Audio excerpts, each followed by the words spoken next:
kansa yammwe era mbasaba mu bbanga lino ery'emyezi 2 erisigadde mumpole ebbanja lyammwe ngenda kulisasula kubanga ensonga zammwe nzimanyi.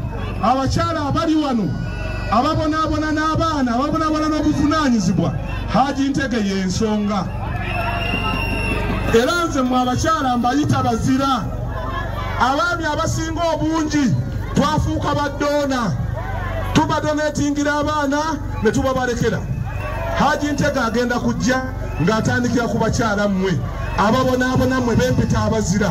Era nga DJ kubanga akakayimba kenje okumaliriza nako DJ kategeke ogambe nti abakyala baki bazira, abo abakwata awawunya, abo abali ku baana, ababaweerera babaliisa, ababasuza, abo be tuliko olunaku luno olwaleero. Tujja kulwana okulaba nga abakyala bakyusa embeera zaabwe ez'obulamu.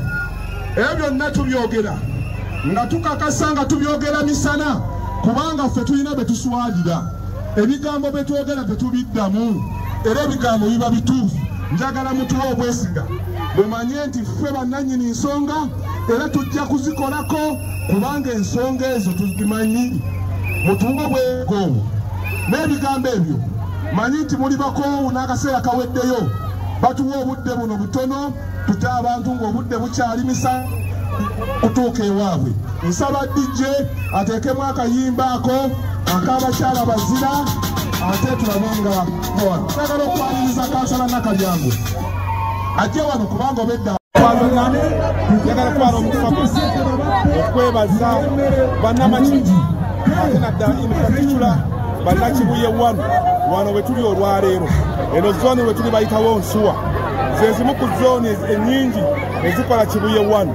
Naye ebizibu byaffe byonna ebituluma nga woobirabye nabye ngambye abantu abawano omuli emyala okuddula ne giyingira mu mayumba g'abantu, omuli kasasiro omungi atayoolebwa, omuli ebbula ly'emirimu ly'abantu baffe abali wano, omuli abaana baffe okubeera nga tebagunduddwa tebagayidingiddwa.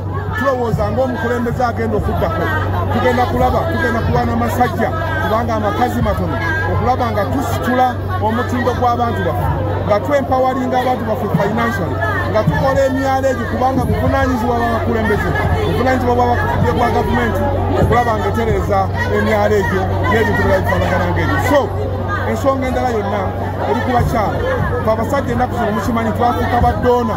Abakyala tubateekamu buteesi mbuto ne tubalekera abaana.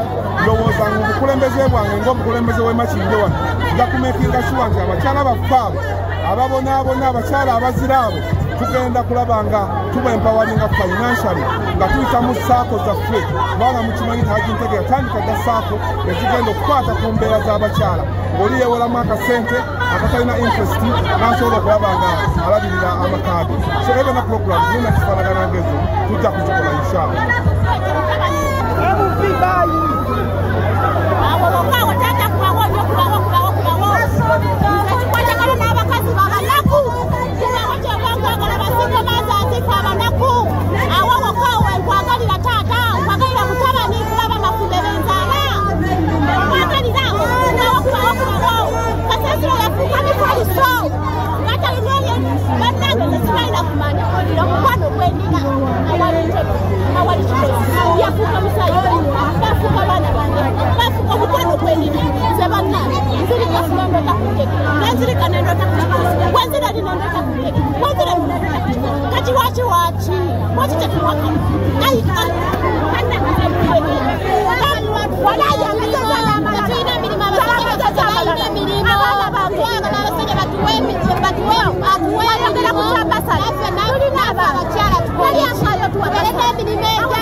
Abatakansi yenze Haji Ntege Faruku Ssebaggala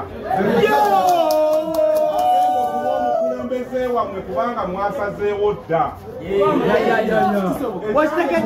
Ekyange kigambo kimu. Tusigazza akaseera katono ka myezi emeka? Mazzi okusalawo ku mubaka ki gwe twagala okukola ki? Tulina ababaddeyo emyaka 15. Naye bwe tubabuuza bye bakoze tebikola ki? Kakati simanyi kye basuubiza bannamakine kye bagenda bakolera.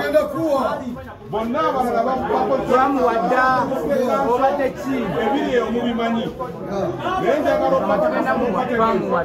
bannamakindi omuntu baddingana ensobi okumala emirundi 3. Abaganda bagamba aba afuuse mu gwagwa.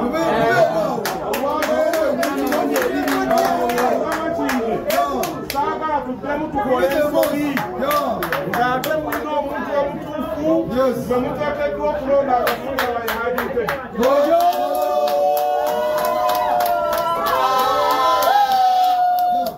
Njagala kweyama nga ndi wano nti Hajji Ntege byajja nabyo birala kubanga n'ebyakola olwaleero mu Makindye tebikolwangako.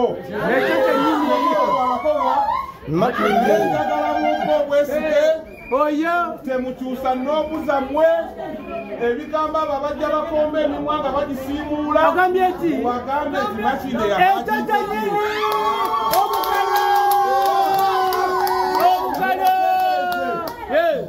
eno yessaawa olonda abakulembeze abapya mu Makindye. Yessaawa yenyini Hajji Ntege mu ntebe. Eno yessaawa okusobola Makindye ekiteke waggulu. Hajji Ntege wa nsonga ne byagenda okukola bya nsonga. Bagenda kufuuka ba nsonga nga bwekityo temugeza ne mukyusa nnooku yammwe.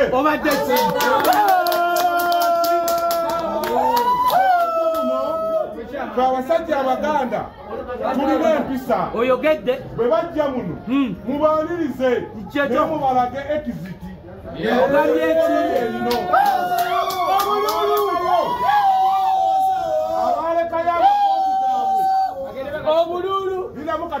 Abaalekayo amakooti gaabwe mubagambe Hajji Ntege ajja kiderivalinga azireete mu mayumba gaabwe bakole ebirala. N'omugambo ogwo munzikirize essaawa eno sisobola kugamba nti ensuwa eno ejjule kubanga ekisooka mu byonna